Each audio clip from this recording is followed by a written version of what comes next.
conversation. This session was very popular in terms of registrations, but we know it's getting harder and harder, it seems, to stay connected in this virtual world. At least that's my observation. So we're really grateful that you've shown up today. Thank you so much.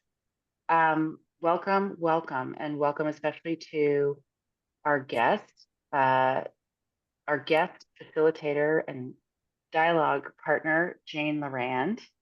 Um, my name is Carrie Norton, and I'm joined here by Carolina Carvalho and Felicia Chavez, who are my collaborators and partners in the System of Systems Thinkers. And in particular, this conversation is situated in our dialogue series with women in systems thinking. So if you haven't joined us for one of these sessions before, we welcome you. And we also invite all of you to explore the most wonderful collection of dialogues that we have hosted and curated with other luminaries in the systems thinking world, of which Jane is, of course, one as well. And we have been truly honored by the incredible voices and personalities and thinking that each of these women has brought to the dialogue series. We've been doing this series for, I don't know, somebody help me, like more than 2 years. This is the third series. And we have another fantastic conversation coming up in November. Somebody will help me with the date um, on economics. That is going to be really fascinating. So we'll tell you more about that a little bit later. But for now, let's go ahead and dive in. And by way of diving in, I'm not going to read Jane's bio per se, but you can find it on our website, along with all the recordings of the earlier dialogues. And we are thrilled to have her here today. She's got a really phenomenal session planned, interactive session planned for all of us. So I'm looking forward to diving in. But in the meantime, let's just get started with a little bit of a grounding exercise, just to arrive really intentionally in the room today. An experiment that I've been working with for grounding in some recent sessions is if you think about the stages of metamorphosis of a butterfly. um, some of you will know them better than others. I'm sure Carolina, the biologist in the room, has a very clear sense of what that looks like. But basically, you got the caterpillar, and then you go to the pupa, and then there's this whole mushy phase, and then ultimately the butterfly emerges.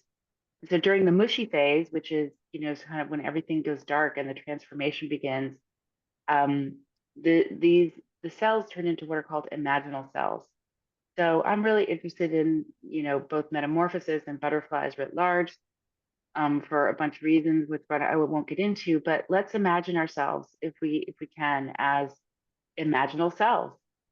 You know, uh, in the process of emerging on the other side of transformation, in our thinking, in our ways of living and being, for just a moment. So let's just go into the imaginal mode and imagine what you would like to experience today, how you're showing up, and what you'd like to take away from today's session, and just be in that intention for just about a moment.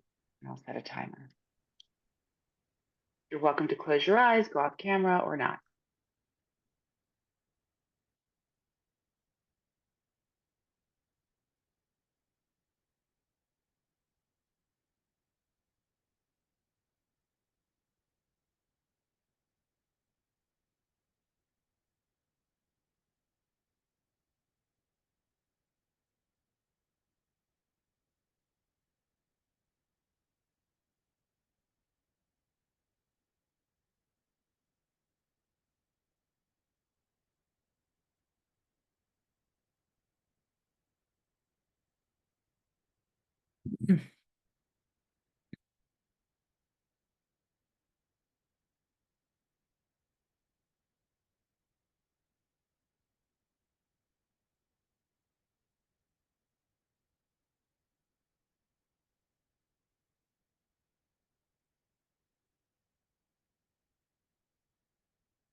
Okay, you can open your eyes if they've been closed and join us back here in the room. For those of you who've come in a little bit later, we just completed a grounding exercise, so I invite you to take time to do that in whatever way works for you. If you didn't get to join us for that, and feel free to introduce yourselves in the chat if you haven't already, and welcome. I want to welcome Jane, and as I said, you can read her full bio on our website, but I'd love to invite you, Jane, to briefly introduce yourself to the group now, and then dive right into or actually, Felicia, you were going to introduce Jane. Apologies. Do you want to do that? Yeah, I'll give just a brief kind of more personal intro, just because I know Jane. If you've never heard of the Green MBA, so this was a Master's of Business Administration program called the Green MBA. You might hear that term today, and I just want to let you know ahead of time that Jane was the founder of the Green MBA program, and may or may not mention that today, but that's how I got to know Jane, and I did that program 2005 and 6, 5, 7, something like that, some back then, and completed that program. So I like to tell people that I played with clay in my MBA. That was because of Jane. So I have fond memories of the sort of Waldorfian setting that we did our weekend, go away and do a ecologically friendly business intensive training program for 2 years of that small group I was a part of. And I want to acknowledge also that, I think somebody mentioned this earlier, something about the sort of challenge of being in the virtual space. I think it was you, Carrie.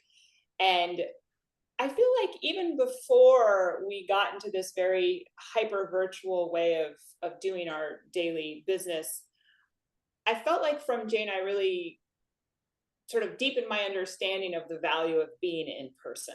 And so it is a stretch, for all of us in our different sort of bio need ways and social and real genuine connection needs, for us to try to do what we can in terms of using these virtual platforms to connect. And so I just wanted to acknowledge the challenge of that out loud. And thank you, Jane, for making time to show up to our Women in Systems Thinking speaker series. Sure. And I learned about systems thinking basically because of Jane. Jane brought in Bruce McKenzie, who taught us about systems thinking. I learned about critical thinking from Jane and all kinds of other things in my classes with her and the other instructors that they coalesced at the Green MBA. So I'm happy to, the structure of this also, I wanted to give everybody a basic sense of what's happening in the remainder of our time today. Is we're going to turn it over to Jane to give us some basic information and an intro to the topics that she's sharing with us. And then after this, I think we have about a 20, 25, 30-ish minute block for Jane just to share with us her knowledge. And then we'll have somewhat of a longer breakout session than we normally do. And we're just doing one today. That'll be about 15 minutes. And then as we get toward the top of the first hour, we'll move into sharing from the breakout groups. And the last half hour or so is more of a Q&A, a wrap up from Jane. And then we'll just have a few minutes at the end for closing and announcing the upcoming November event. So that's kind of the basic map. And anybody have any questions before we go to Jane? No. Okay. Well, welcome again, Jane Lorand. So happy that you joined us today. And take it away. Sure. Well, I'm delighted to be here. Thank you. And thanks for the invitation. As Felicia said, much of what we're going to talk about today, I learned through my partner, Bruce McKenzie, who's an Australian, I would call him a systems guru, who had been doing this work for 30 years before I met him, all over the world. And he was involved with Peter Schwartz in the very early days of systems work in the 80s, late 70s and 80s. And he introduced me to the notion that complex issues are not problems. We think, oh, we've got all these problems, but actually a complex issue is fundamentally different from a problem in its essence, in its very nature. So I'd like to just give you a very quick summary of how I understand a complex issue and how we work with it, and why the technique I'm going to introduce today, called coherence mapping, can help us move forward, acknowledging that we're dealing with a complex issue. We're not dealing with a problem that has a solution, because that framework, that mental model, continues to haunt us and to keep us from doing what we could be doing. So, first of all, a complex issue has many variables, lots of different pieces, lots of different nodes of the system. The variables are always changing.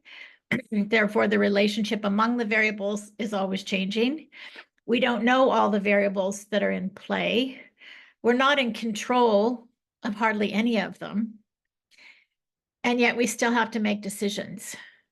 And so we have to learn in what I would consider a chronic state of high uncertainty, and get over our obsession with trying to be certain about what's going on, because we're not certain. And to pretend that we're certain, everybody knows that it's not true.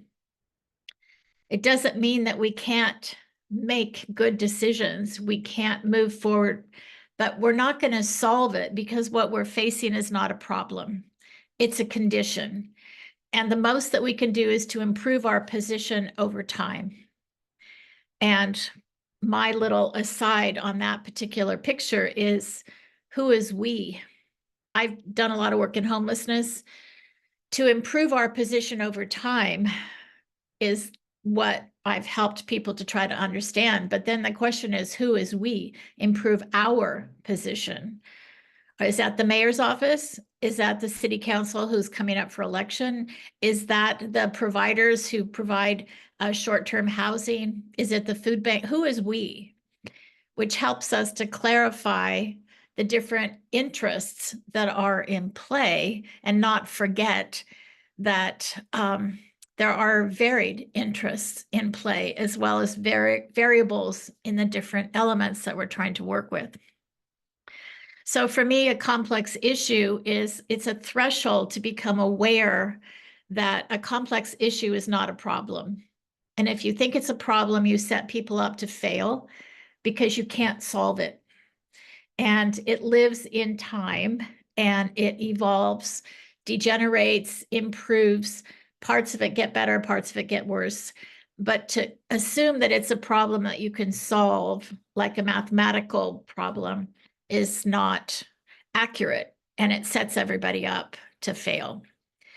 So in the course of dealing with complex issues, and I work in a lot of different industries at a lot of different levels. I raised 5 kids, and every family is a complex issue, which evolves over time as each member matures over time and has different experiences.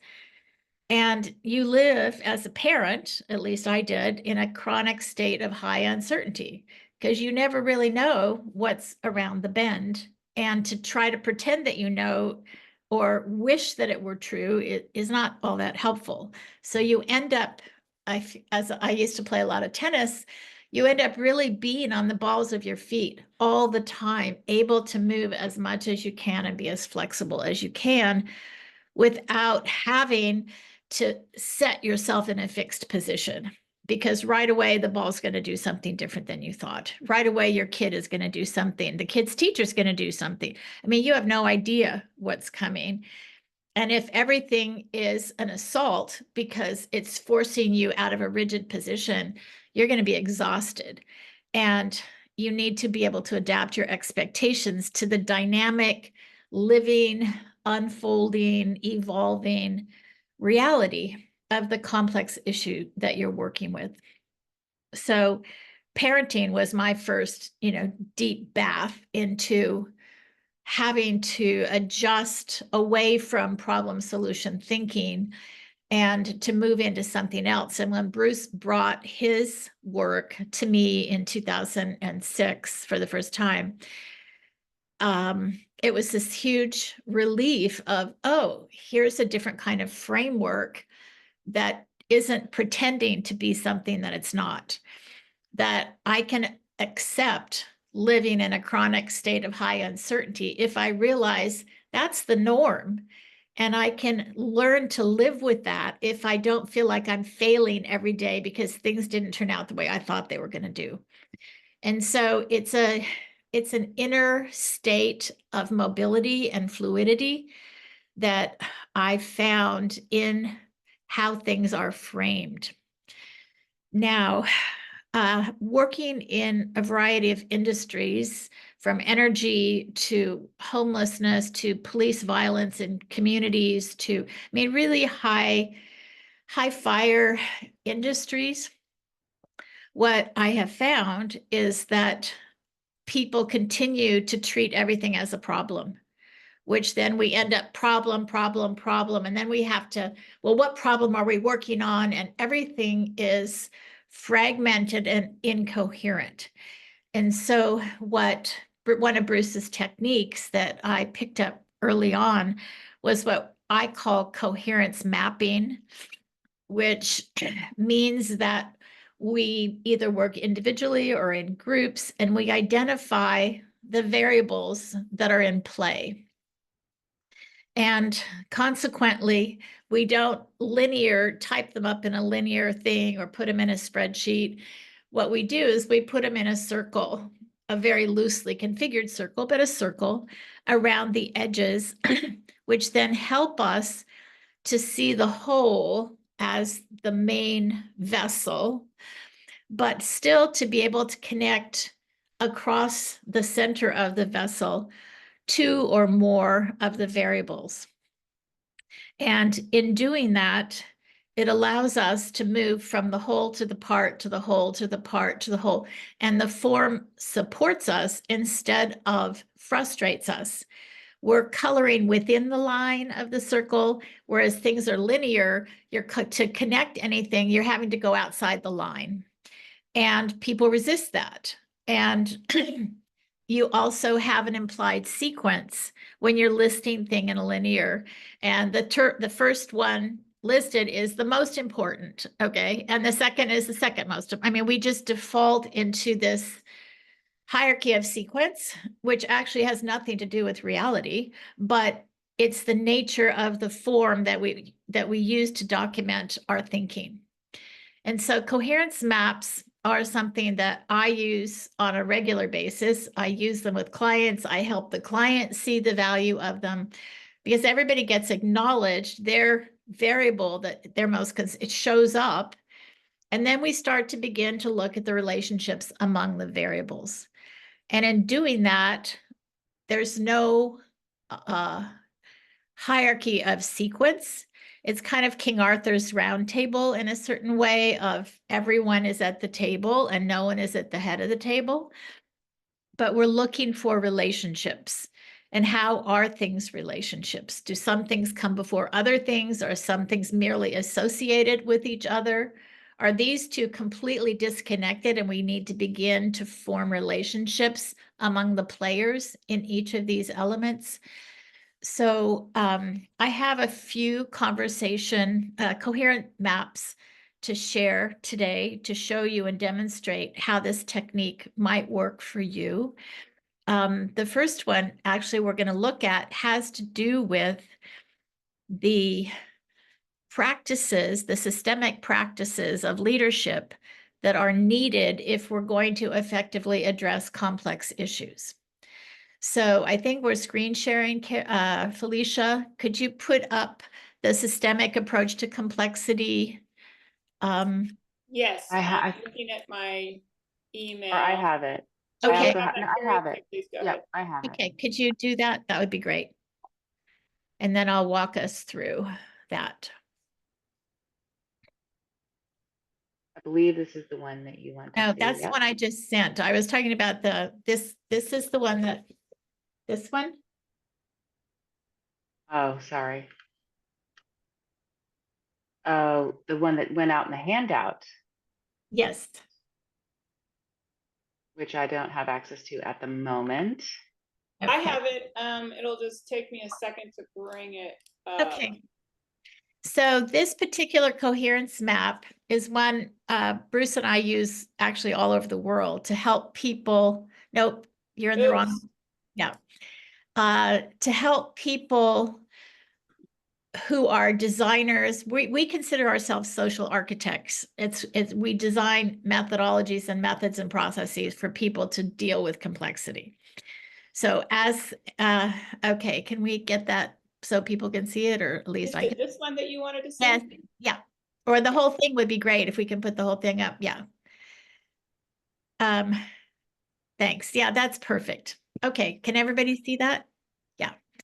Okay, so on the left is a coherence map, which around the circle, you can see a variety of qualities of a practice that need to be in play in order for groups to optimize their approach to a complex issue. And these are not just randomly selected. These have emerged from our actual working with groups, from C-suite board members all the way down to rural economic development groups all over the world. And what we've noticed is that in order to optimize our work in working with these complex issues, these elements need to be in place in terms of how we design our methods, our methodology. So at the top, we'll just start there, diversity of perspectives, which doesn't mean necessarily political diversity. It means diversity of experience and frame of mind, whether people are open-mindedness, open to different people's experience. So we're looking for diversity of worldviews and not necessarily diversity of how they sit with this particular issue. On the left is egalitarian engagement. Everybody's ideas matter. Everybody's ideas are valued. Trust the group. So we're not bringing in outside consultants to interpret what the group has come up with. We're letting the group formulate that. Clarity of higher purpose. Without that, everybody is fragmented and moving in different directions, but rarely is that clearly articulated. What is it that we are striving to accomplish? Effective aggregation, which means we get all these people talking and all these ideas, but then what happens? Typically, nothing happens. Either that or the consultants take it and pull out what they want or what's, from their point of view, most important. But effective aggregation of all the ideas and how do those get refined and brought together. Rhythmic review.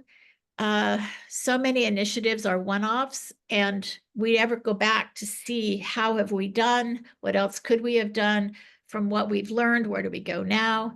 So we need that in our methods.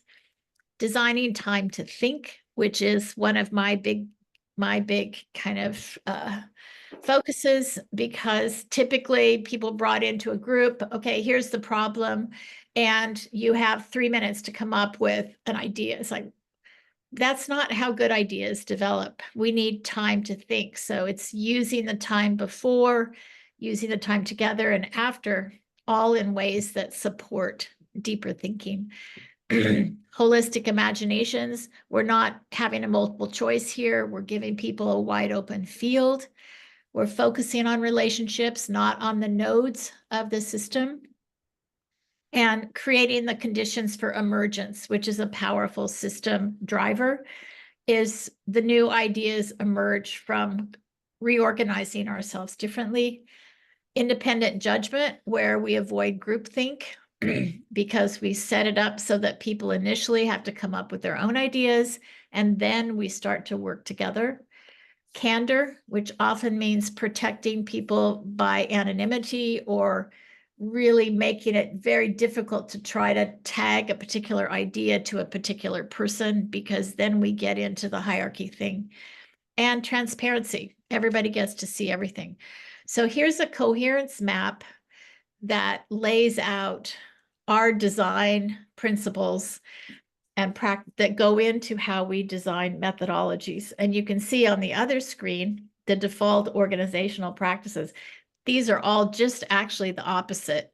And this is what typically happens in organizations and in groups. There's a uniformity of worldview. We hire people who have our same worldview because then there's less conflict and we anticipate that they're going to do what we want, and so on. And this has been, you have this, so you can go through it on your own. But what I'm wanting to do today is to focus on the technique of coherence mapping, because that's something that you can pick up and take with you and practice as systems practitioners everywhere you go, and help groups of people identify, well, what are the nodes of our coherence map? What are the elements that need to be brought and into consideration, and then begin to focus on the relationships? So thank you. That's very helpful. Let's go back and I'll try to take us into the next piece, which is recently, the last, well, let me just, in terms of my bio, after the Green MBA, after I left the Green MBA in 2017, I had committed to the students to take the best of the courses that I had developed, or Bruce and I had developed, the Systemic Labs, and make them available online to young leaders around the world, or to leaders around the world. And because they are not available in higher ed. And I've been, and Bruce has been all over universities and taught around the world. They're not available. So for whatever blessed reason we were gifted, I was gifted with certain experiences and brought them forward to serve people with strong environmental and social values, to have a way of thinking that enables you to be a very competent leader in environmental and social justice issues, and to guide people in a way that's very productive. So after the Green MBA, three of my rock star students helped me, and we built the Catalytic Thinking Labs, which there's 108 labs online, the catalyticthinkinglabs.org, and there's a catalog of all the labs. They're designed initially for in-house professional development, because NGOs particularly ever have effective professional development because they never have any money. But this is a way to organize a coherent leadership path for high talent young people, particularly in NGOs, so they feel like they're growing and are willing to stay longer and continue in service of an NGO instead of jumping ship to go get an MBA and jump into the corporate world, which is a very conventional path, unfortunately. So that we spent 3 years building the Catalytic Thinking Labs, and they're available for free. There's no paywall, it's just open. We also have the catalyticthinkinglabs.com site, which is a site I use in my consulting, and I put together certificate programs for clients of the kind of labs that they feel like they need for their people. And then we put together a syllabus, and I'm doing one right now that's starting next week for 10 months for a big organization. So we'll be using the labs, and then I'll be there 3 different times during the 10 months to come together. But in general, that's the .com site, and it's designed as a consulting tool. So even if you want to do that, it's $5 a lab. I mean, it's nothing. It's not about the money from my point of view. So then after finishing that, I began to develop, using coherence mapping and the kind of systemic thinking that I've been able to cultivate, to build the Conversation Labs, which are focused on what I consider the need, which is, how do we help people have meaningful conversations? So it's past the superficial chit chat. How do we help people develop the awareness and some experience and some capacity to engage in and co-create meaningful conversations? Okay. So in doing that, I think we could pull up, if you guys could pull up this this map that I sent this morning. Yep, I can do that. Great. So, Jane, Carrie's gonna pull that up, and then Great. we have about, 2 to 5 minutes if we want to move into the wrap up phase of your presentation portion. Perfect. That's perfect. So here are barriers to meaningful conversations that I identified in a coherence map. And I then began to look at the relationship among these individual barriers. People are fearful of confrontation. Empty phrases are thrown back and forth. People aren't really speaking out of their heart or out of something that's authentic. So this is a coherence map that ties to, and then I think you'll get a copy of basically the design elements of the Conversation Labs, which are 1 hour, comes in a box group for 3 to 6 people to engage through a game-like format in a meaningful conversation.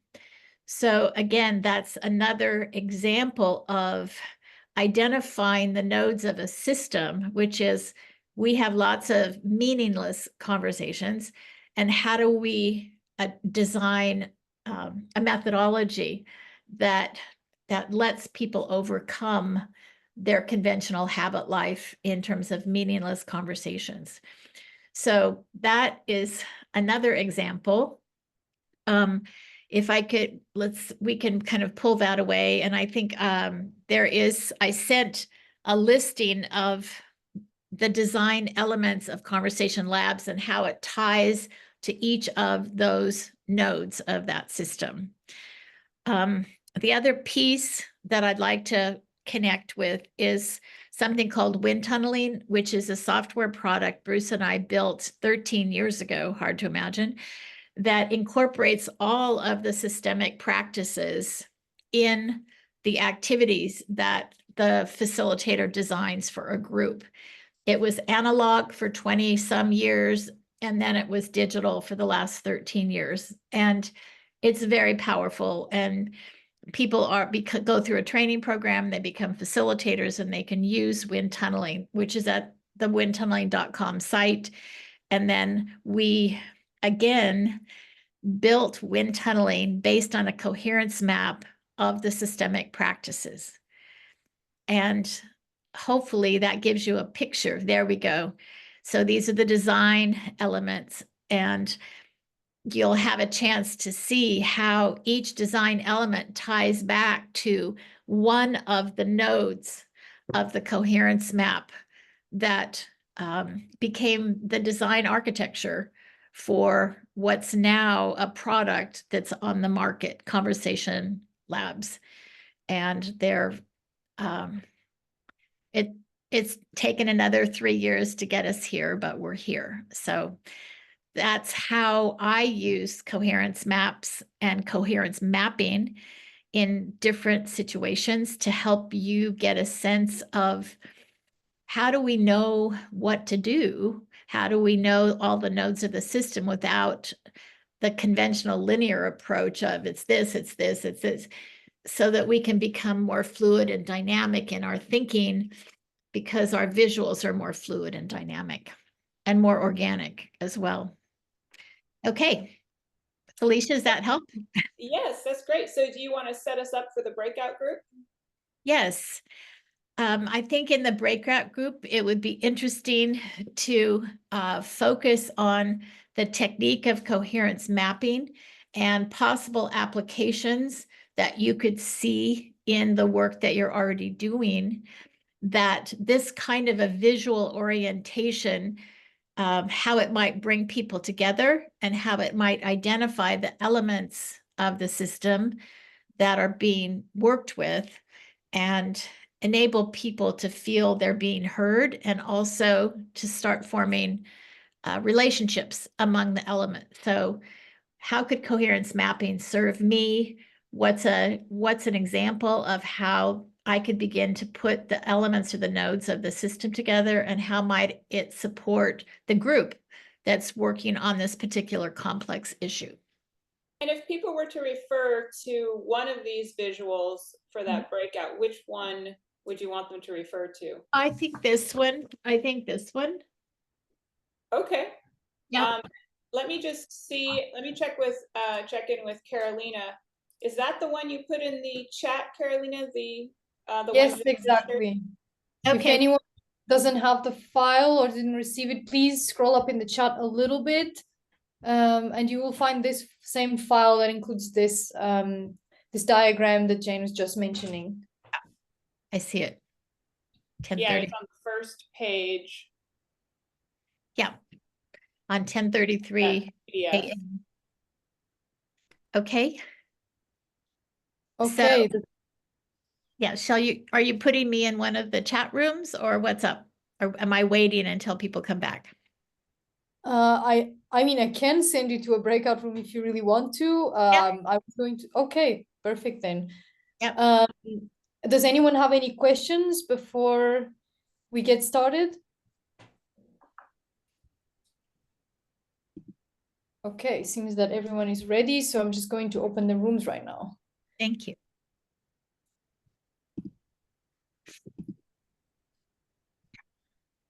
Felicia, do you also want to go to a breakout? Yes, please.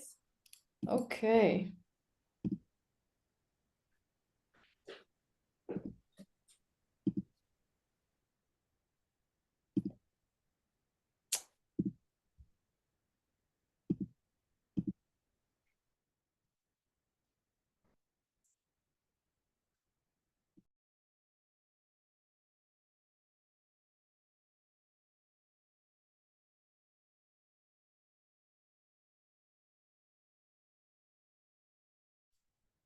Okay, are we back? I think everyone's back, yes. Super, thanks. So Jane, do you want to lead us in a sharing post breakout? We can't hear you, Jane. I think you're on mute. You guys automatically mute. Okay, good. Hello, Theo. Welcome. I didn't see you before, so glad you could join us. So I'd like to open it up to what people saw as potential and also new aspects of it that maybe they didn't see in my sort of intro, and where they see this might take them in their professional work.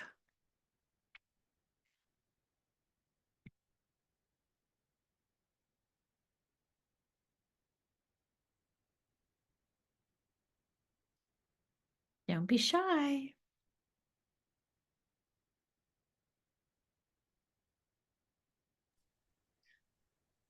Well, I could mention in my group with Ashley and Aaron, I can't remember which one of you made the point that with some of these topics, there's the specter of losing your job that has to be attended to.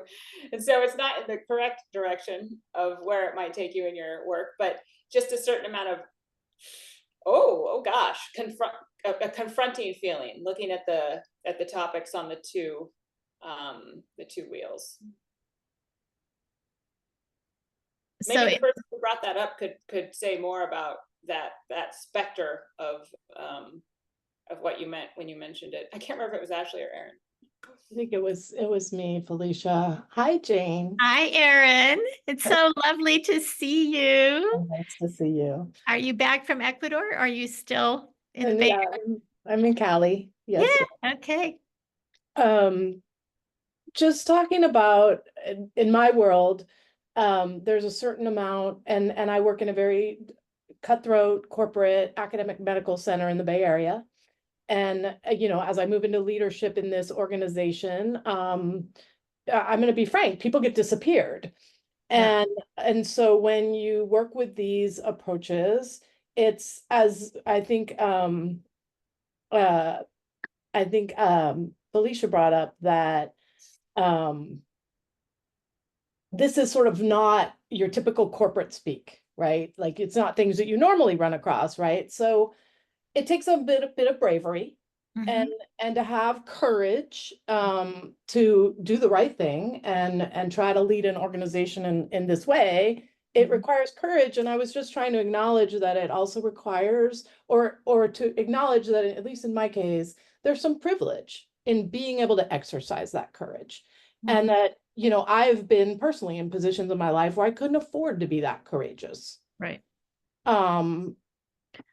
That's the point. That was just the point, that and acknowledging that, to look at when you are in a position where you have the privilege to use the tools and have the courage and speak out and bring crazy ideas to the corporate world, because that's what they're initially seen as, in my experience. Right. That that you take into consideration that there may be a lot of folks in the room who don't come from that same place of security to Mhm. be able to be as frank as you might be able to be. And I was tying that to my experience using your wind tunneling tool, which can help to, and as you were saying, anonymize some of the ideas, and just to bring a place of safety, in my experience, really helps to open up this kind of approach.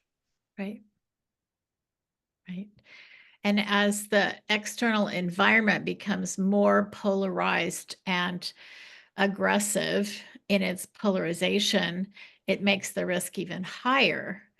And so how this is introduced in a way that it's almost like you have to become a teacher at the same time you're a leader, is that, you know, you've developed these, that you've come across this new learning, and in order to enable all the voices to be heard and for us to work with complexity, not out of fear, but out of imagination and community engagement and coherence, that's the direction that as a leader you're wanting to take the group, and ask the group for permission to do that.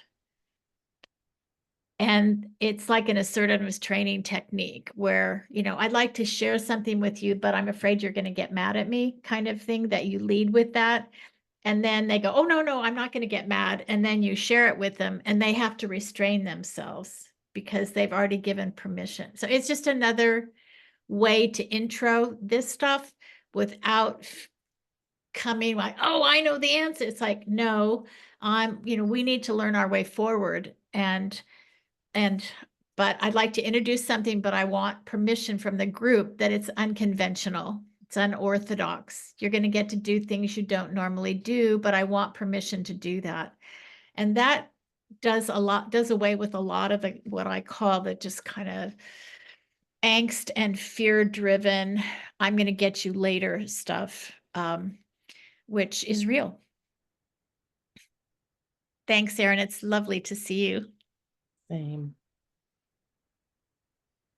Erin was in the Green MBA, so that's how we know each other. And we lived close and worked together. Other people have ideas or questions? Becky, is that what that means? Your hands up? Or no, that's something else. Okay.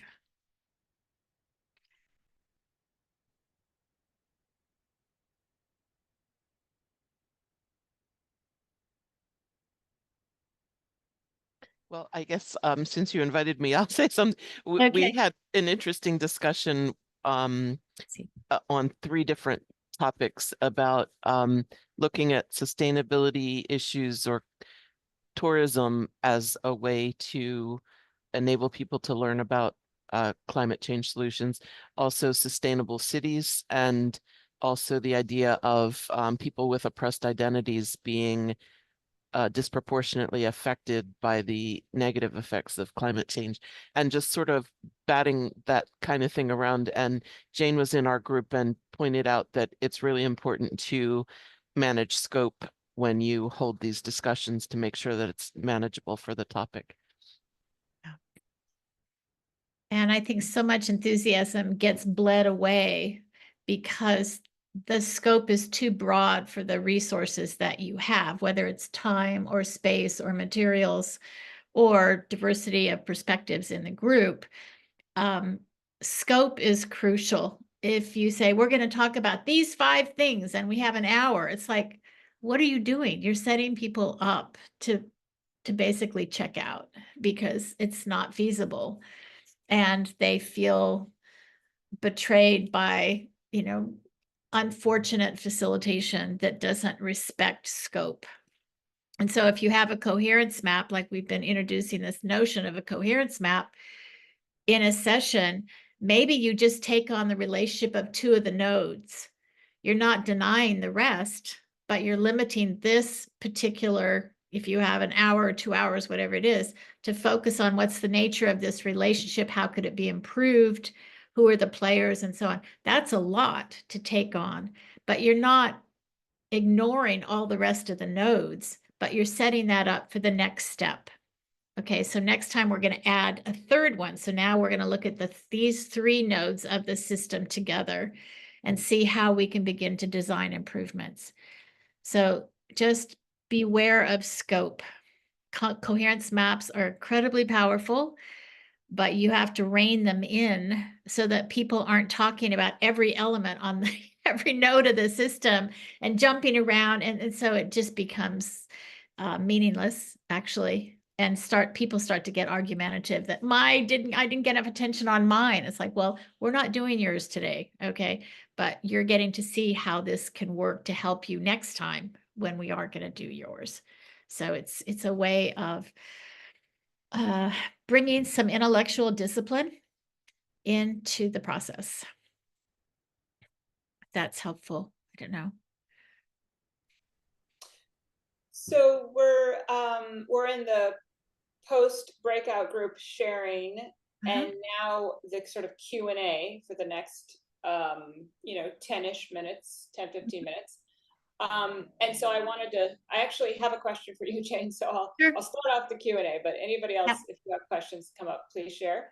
My question was, you started us off today by sort of setting up this perspective that not everybody has heard, that we might want to reconsider the language of problems and solutions when it comes to complex situations. Right. And so I wonder if you could speak a little bit to how do you know when you're in a complex problem that we want to call maybe a situation or a complex something else versus when maybe a linear approach might be appropriate. Right. In the Catalytic Thinking Labs, in the .org site, there's a very comprehensive set of labs that address exactly that. What is a complex issue? How is it the same or different from a routine issue? How is it the same or different from a chaotic issue? How is it the same or different from something that's just complicated?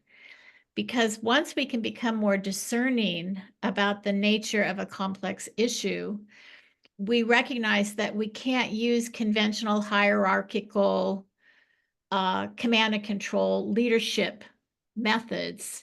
In fact, they make it worse because a complex issue is a condition. It's not a problem. And a condition is something that isn't going to go away. It's going to improve or decline, but it's a condition that's a state of being as opposed to something that we're going to solve a problem. And we expect to solve it because even in the word problem is the expectation of a solution. And that forms your mental model of what it is you're trying to do. Is that one, it's a problem. It's the problem, not a problem. It's the most important problem. And it's only that problem. It will always be that. I mean, we get this whole band of mental modeling going on with problem solution thinking. And what Dave Snowden did, who's a colleague of Bruce's, whose work I've admired quite a bit, and it's embedded in the Catalytic Thinking Labs, where we talk about what is a complex issue and how is it the same or different from other kinds of issues. What are the characteristics? How do you know that? What are you trying to do? What's the goal? Because in a routine issue, the goal is to solve the problem, bring it back into the stabilized form of how we operate. That's fine. But the goal in a chaotic issue is to restabilize the system. Okay. It's not to solve the problem. It's to restabilize the system. And in in a complicated issue, somebody's already figured this out. We don't have that knowledge in our organization, but somebody's figured it out. So the challenge, the goal is to bring in that expertise into your organization, get the knowledge, and send that consultant away. Okay, because you got what you needed. You brought the relevant knowledge into your organization. Complexity is this ongoing state of condition that all we can do is try to improve our position over time. And that's the goal. Okay. It's not solving anything. It's improving our position over time. And so this notion that when I hear people talk about, oh, the problem is this, the problem is that, I know that their mental models are stuck in the past and they're destined to stay in a linear track. And that, unfortunately, is what happens. Okay, Alana. Let's see. Hi. Oh, view. Okay. Hi, thank you very much. To that point, I wanted to just ask, do you have any comment or any advice for when you're confronting that linear model of thinking? Something I observe is that there's like a tension that arises that needs to almost be calmed down when this other sort of paradigm that you're presenting is on the table. There's like a seizing back into that hierarchical model. Right. And I want to know if you from your experience, you have almost like the path of least resistance or the easiest way to calm that enough in order to even present this kind of technique forward, because that resistance also wastes a lot of time and energy. But it's almost like when you need to calm a system down or something, to because there's a fear of this, that lack of control, that lack of, well, this is an issue that needs to be solved now. Right. I don't want to look at it any other way, because if I look at it any other way, I get more confused and scared. Right. And so if there's any way to sort of like, how do you diffuse that reactionary compulsion? Right. Oh. I think one thing I might suggest and I hate to keep referring to it, but because I've spent 3 years trying to create these short-term video presentations with chalkboards that lay out, what I would do, is that at that point I would highlight, okay, here's the problem as I understand you're framing it.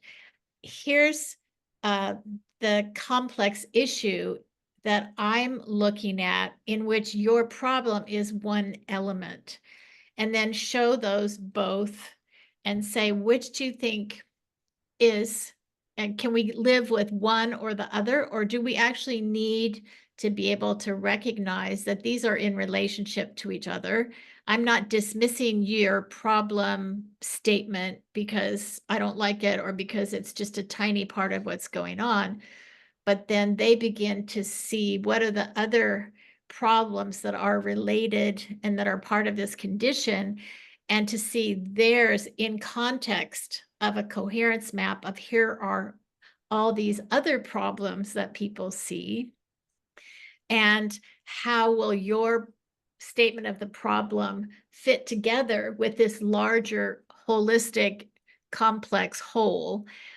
That we want to take your problem into account, but it is not the only part of the system that we want to take into account, because making changes in this one little problem area is going to have reverberations across the system. And that's why the coherence map is so helpful to people, is because they immediately see their problem or their node of the system in relationship to all these others. And then you can't go, well, I just want to turn my shoulder and I want it to only focus on this because my boss, blah, blah, blah. It's like, okay, well, let's bring your boss in and have a broader conversation about the priorities of the organization relative to, obsessing about this one aspect. Because sometimes I use the word facet. People say, well, that's the problem. I said, well, that's a facet of the whole, but it is not the whole. Facet is a word that people recognize that you have a facet not by itself, but it always lives in relationship to other facets. So I don't know if that's helpful as a metaphor. Does that give you any clues? And go into the catalytic labs. You can get, me, I'm just standing there explaining things just like I am right now, but with chalkboards, and it's organized and there's handouts. And I do have a set of cards that's on the site that fit together. It's 8.5 by 11, but it's cut into 4, and it compares and contrasts a routine issue, a complicated issue, a chaotic issue, and a complex issue. And it starts with the characteristics. Is it a chronic or an episodic issue? Is it high uncertainty or low uncertainty? And what's the leadership mode that's needed? And so that lives on the site, and you'll come across that, and it just compares them so that you can quickly grasp. And people find it extremely helpful. And you can print it out, and people can move it around and then talk about the different part of their work that's routine, which is great. We need routine. It's actually how corporations make money, is that they sell the same thing over and over again. They provide the same services or that's routine issues. Great. And hierarchy is fine for that, as long as there's enough vertical and horizontal communication. Okay. Anybody else? Yeah, Ashley. This is sort of a comment and sort of a question, but I've been thinking a lot about language, and because I love your framing of problem. Like, problem makes you feel like you're constantly a failure because you can never get on top of it, and I think that's exactly what's holding so many people back from participating and even trying. So I love that. But the thing I keep running into with language is that it's like when you try to rule words out, which I want that word ruled out, people start to experience it as like you being controlling, or you trying to have too much say, and they want to be like, no, me saying problem isn't me being a linear thinker, it's me being like someone who's limited by there's no great word to say what I'm saying, so I'm using the word problem to just express something with words that are always imperfect. And I haven't figured out how to deal with this, because it feels like it's always chasing my tail in these conversations. But I just wanted to know, how do you deal with that issue with language? I think one way is to use a metaphor of lenses. We can put lenses on, and we can enable ourselves to see into the future, or to see into the distance, or we can have lenses that focus on one little piece of a much richer whole. And so what lenses are going to be most productive for us to come together to begin to characterize, not define? I think we have to, with complexity, we have to get over the word definition. It is not helpful. It's overly precise in a time when we need much more fluidity and dynamic experience. So we want to be able to help people, see if I can describe, find lenses where we're coming together. If we're on a microscope or a telescope, those are radically different experiences. And if we use words like, this is a condition, environmental toxicity in the inner city that oppresses people who have not had a voice. Okay, that's a big picture. If we're looking at a particular type of toxicity, like in Richmond, California, where they're manufacturing gasoline from the oil tankers that come in, and there's certain chemicals that are particularly toxic that are in the water supply, whatever. Then you're getting down to something very specific, as opposed to looking at global shipping and how the oil tankers are polluting the oceans. I mean, it's part of it is helping people feel confident with a shared scope, a shared lens of what it is we're willing to entertain in the time that we have. Does that, I don't know if that helps. It's like using a big fat marker versus a very fine point pen. What are we doing? You know, what's the form that we're both in? Because if you have a big fat marker and I have a tiny little pen, we're going to have a hard time figuring out how we relate to each other. And I can come and use, we can have two big fat markers, cool. We can have two fine pens, cool. But as long as we realize that the scope of what we're working with is at least transparent and aligned and conscious, we're conscious of it. So much of this is about consciousness raising our consciousness about things that typically are not addressed in our language or in our interactions with other people, which is why the labs so much is about raising to consciousness what typically is below the ground. There's, I think, 3 labs on giving and receiving feedback. Why? Because we're terrible at it. And we don't know how to help each other take something that could be really productive and take it away from all of its toxic elements. How do you do that? Well, you raise consciousness about what's going on. Is that helpful, Ashley? I don't know if I addressed. Good. Okay. Great. Thumbs up from Ashley. And I just want to apologize, Audinette. I see that you posted a question in the chat. So Audinette asked, what are the primary goals of coherence mapping? And this will be our last question, unless somebody has something quick before we close. Okay. I think for me, it is clarity of my own thinking and not having to hold everything in my head and move around in my head, but actually having a visual display that I've created or a team of people that I'm working with have created to say, these are our reference points.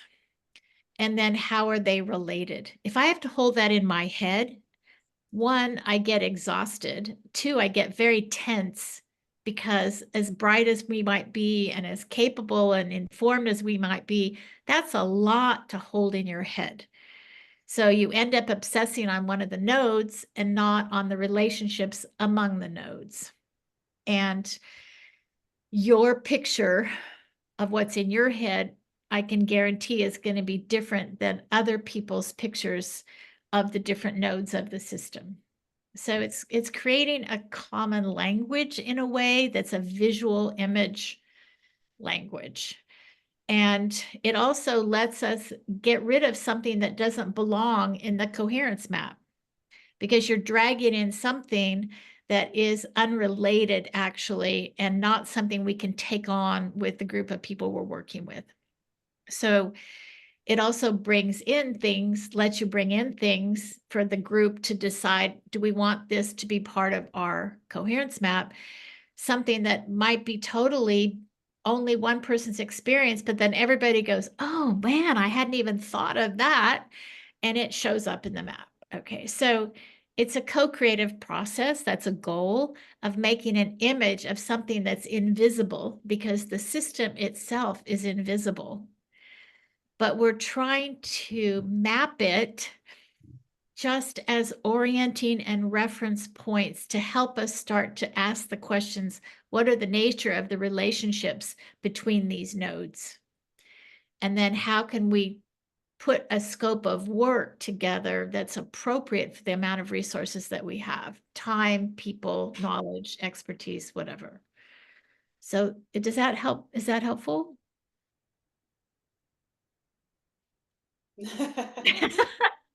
Thanks, Audinette. Great. So anybody have any final questions before we move into the closing phase? Okay, well, Jane, any wrap up points you'd like to make as we move into the last few minutes here? Well, it's interesting because the last 3 years, my team and I, we've been building these conversation labs. And what's also happened that's emerged as another coherence map, I mean, this is the one that, I mean, I was doing this morning, but this is basically the coherence map we did for the ConversationLabs. But there's another one because we've built something else called the Elders Express, which looks at the fragmentation of intergenerational communication between elders and their grandchildren, great nieces and nephews, and so forth. And so it also is a coherence map identifying what are the barriers to intergenerational support of elders who are being marginalized by technology and by distance. And they, you know, we don't have intergenerational families living together much anymore, but the grandchildren don't know any of the stories of the grandparents. And it uses proverbs from all over the world. It's just it's like a little kit. And there are envelopes, blank envelopes and cards, but then there's a booklet that has about 400 proverbs from all over the world, from Confucius all the way to, you know, Oprah, little phrases and proverbs for people to be inspired. Oh, that reminds me of, and then they write a story and mail it to their grandchild. So it's a way to start to do some social weaving, but the coherence map was part of how we figured out what needed to get built.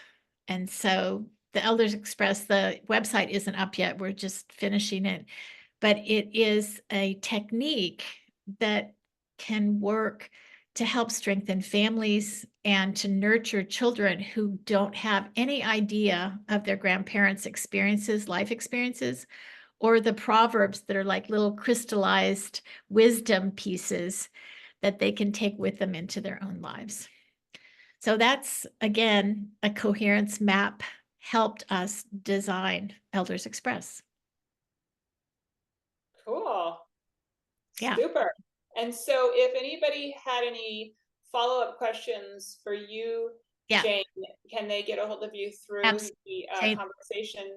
They can just write to Jane Lorand at Gmail, you know, really simple, and just put on it systems group at the top or whatever, so that I know that it's not some, you know, somebody I don't know, and just send me your questions and I'm happy to respond or set up. I do a lot of coaching, which is fine, and I'm happy to do it, but also just to respond to individual questions, or if your organization is interested in putting together a certificate program for your teams, you know, I can talk to you about that too.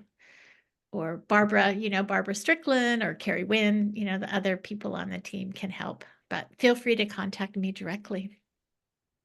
Super. Well, thank you so much, Jane, for your generosity of wisdom and time and flexibility to join us today. Yes. I also want to acknowledge Ashley Hodgson, who is with us today, who was our most recent speaker. And I'm putting a link in the chat to our event that we held with Ashley. You can also check out her YouTube channels. Great. And before we close, I want to read my little blurb about our November event, Tuesday, November 12th, also at 10 a.m. Pacific. Our speaker is Janelle Orsi, co-founder of the esteemed Sustainable Economies Law Center in Oakland, California.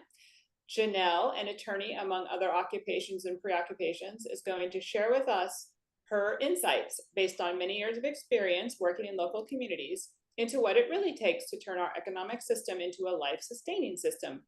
If you think you've heard out of the box before, be warned. Janelle is going to ask you to take your thinking far afield from what you might have run into before about ecologically and socially responsible finance. We don't have a sign up for that quite yet, but we're heading in that direction. So if you're not already on our email list, then you should be. And I'm gonna put my email in here in the chat if anybody wants to join our email list and you're not quite sure how, or you have any other questions. All right, any other final bits before we close? Thank you to Carolina there in the background. Thank you to Carrie, our other teammate, and Thanks, everybody. Thank you all, our lovely group who has continued to join us over the last 3 years, some of you, for joining us today. Thanks, Felicia. Thanks, everyone. It's really a joy to be here. Thank you, everyone. See you in November, hopefully. Bye. Thank you. Okay.